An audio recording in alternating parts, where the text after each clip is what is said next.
George Remus wanted to be somebody, but today the only monument to his memory is a gravestone in the remote Falmouth, Kentucky cemetery. The angel's wings are broken off. He is remembered, though, not just for the murder of his second wife, Imogene, but for his elaborate Death Valley Ranch near Westwood, where he employed 3,000 men to store and distribute booze in the Prohibition era.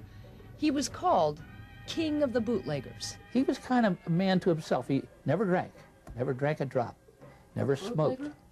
A bootlegger. Oh yeah, he did. He ice cream man. He loved ice cream. Jack Dahl is noted as the most prolific collector of one of the most profitable bootleggers. And why not? They were neighbors in Price Hill. He came into the pool, and there was a little kid standing there. He was about 12 years old, I guess. And he was standing in the pool, and he had some suntans on, like a shirt, and he pushed him in the water, you know. And the kid got out, and he says, here, and he handed him a $10 bill. And of course, the clothes would dry. So, and I thought, gee, I wish he had pushed me in. With his bootlegging millions, Remus built a mansion, furnished it with the most expensive finery, and added a $100,000 indoor swimming pool. It's all gone now, but George Remus had amassed about $80 million in about 2 years' time. He was what you call the nouveau riche, and he craved the attention and the praise of Cincinnati's high society. Did he ever achieve that? No.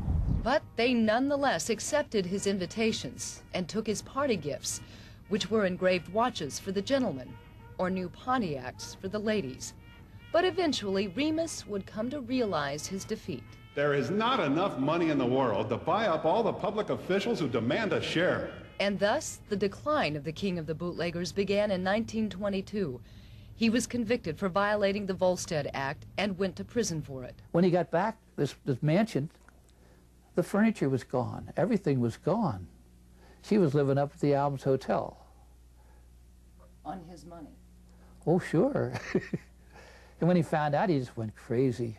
Shortly before his release from prison in 1925, Remus received divorce papers from Imogene.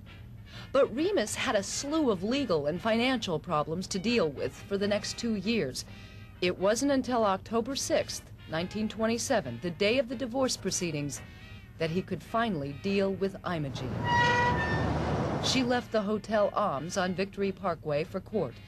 Within minutes, George Remus had cornered his wife, stuck a gun in her gut, and before pulling the trigger, he said, "Now, you decomposed mass of clay, I've got you." While Imogene lay dying, Remus was turning himself into the police, where he confessed to shooting his wife and proclaimed, I'm now at peace after 2 years of hell. I'm satisfied I've done right.